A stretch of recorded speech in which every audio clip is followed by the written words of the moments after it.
What's up, guys? We're gonna talk. I hate being on this side. I literally hate it. Ryan's making me stand on my bad side. Anyways, we're here to talk about how many days a week do you really need to train, and honestly, like the psychology behind that. I feel like a lot of people don't think they can actually make progress on just a few days a week of training, so they push themselves too much and they think that they need to train every day. And now, of course, if you are, like, let's say, like a professional athlete, like, yeah, you can train every single day because you probably don't have a lot of other stuff going on. But do not think that you can't make progress on 3 or 4 days a week of hard training. Now, when we say training, this doesn't mean that the other days of the week you just sit around on your ass. That's not a good idea either. You can still be active and you can still do other things. Like you can do cardio, you can go for a walk, you can go for a hike, you can do yoga. Those are still other physical activity things. But if you're looking to build muscle, build strength, have a better body composition, you can 100% make gains and progress on 3-4 days a week of training. Yeah, absolutely. 3 or 4 days a week, I would say, is the happy range for people that are busy or have highly involved lifestyles, but a lot of stress, work, kids, activities, families, just a high demand of things to do in real life besides the gym. So there's been multiple times where I've trained 2 days a week. In the fire academy, I think we PT'd every day or 3 days a week. So we were still highly active every single day, and I trained 1 day lower body on the weekend, and I trained 1 day upper body on the weekend. I didn't lose anything. I had great workouts, and when I came out of the academy, I was ready to start training 4 days a week again. So there's going to be different times in your life where things take priority. Now, just trying to maintain or accepting and understanding that is key to making progress here. So if you are trying to just pile everything in the kitchen sink into your life, training is going to be adversely affected no matter what. So in my opinion, instead of trying to do everything that you're possibly capable of doing in a 24-hour time period, it's probably better to just do what you can in training and do it at a high level every day that you're in there, so that you're actually cognizantly, how do you say that? Cognizantly?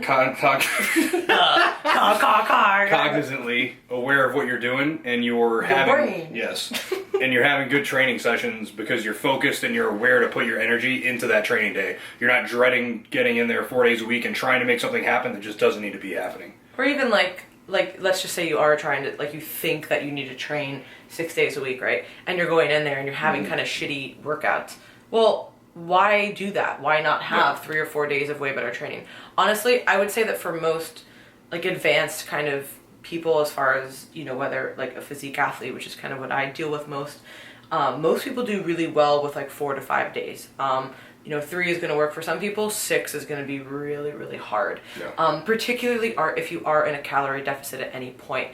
So that goes for the physique athlete. And then for the strength athlete, if you're trying to train too much, too frequently, like, you're never going to recover. And like we talked about in another video, like, it's not just about muscular. Like, your muscles actually recover faster. And there's tendons, ligaments, and even just bone. Like, there's a really good video that we can link up with Dave Tate. And they're talking about just like the spinal, like, loading, and just how, like, your bone actually has to recover too. So, of course, again, caveat, like, when we say training, we mean like a hard resistance training session. Mm-hmm. This does not mean to not be active other days of the week. Like, that's going to be more harmful, right, for other reasons.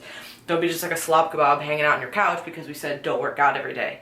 But you can still be active in other ways. But when we're talking about hard resistance training, a lot of people equate being in the gym with I'm going to get better results. And sometimes you might not. Now, there is the other caveat too, that some people feel a little bit better when they train more frequently, but their sessions are going to have to be shorter. Yeah, so they're more of a muscle split or something of the nature where you're getting into the gym 5 days a week, but we're taking that into account. Yes. And programming volume and the amount of work done each day in a specific manner. Yeah, so there are situations where that does work, but don't think that you can go to the gym 6 days a week and do upper and lower 3 times each day and train there for 2 hours. I mean, yes, you can, but that might not be beneficial, particularly for most people. Like we said, I mean, at the beginning, if you're a professional athlete and this is all that you're doing, that's most likely going to be okay. But outside of that, which is like, 0.01% of people, you're going to need to take other factors into consideration and realize that you don't necessarily only make progress when you're in the gym resistance training. Yeah. You can do other things outside that are more active,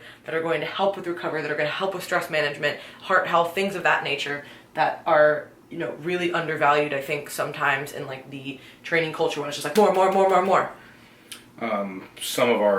A lot of the clientele that I've worked with Lauren over the years, bikini competitors and just general females looking to get in better shape.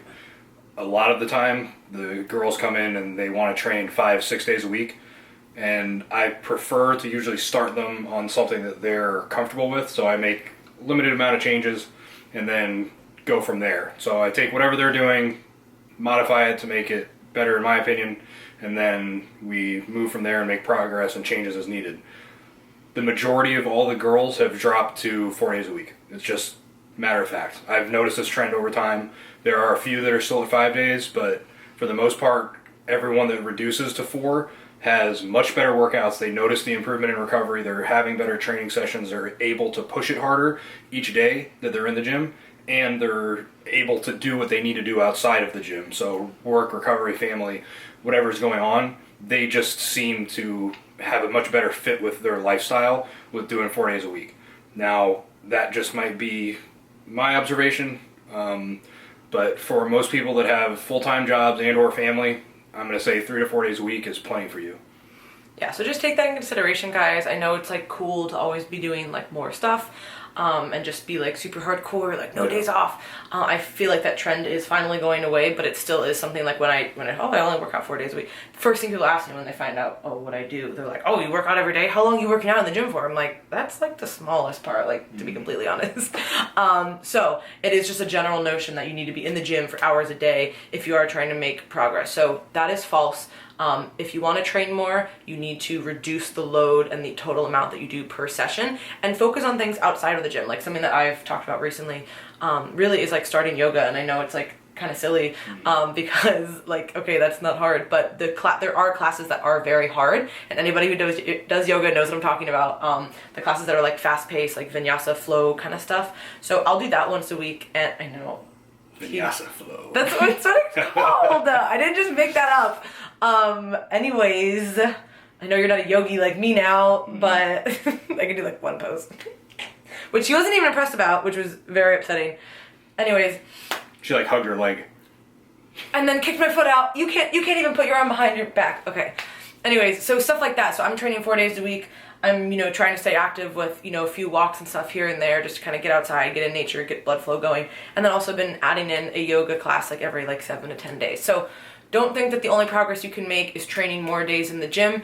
Be smart about it. It's kind of been the theme of our little video series here. If you have any questions, please let us know. One more point that I'd like to throw in before you wrap it up is just because you trained a certain way before doesn't necessarily mean that you are going to have to train that way the rest of your life or that it's going to be the best way for you to train the rest of your life. So now being a firefighter, I used to always train 4 days a week, and I would sometimes throw in some small accessory stuff for pump work, like dragging a sled or just doing some dumbbell curls and stuff like that on my off days to just get some blood flow moving and get in some extra volume. Now that I am working 24-hour shifts, with 48-hour work weeks basically, I find that I have a really hard time getting in 4 days a week. So a lot of times my week is elongated now, so instead of a 7-day training week, it's usually an 8-day training week. And that's not a huge difference, but it's enough for me to usually be able to fully recover and get in what I need to get in. So don't think of things as in a box. Even a 7 days, everyone looks at the week as this must-be thing, a 7-day week period. Your training week doesn't have to be like that.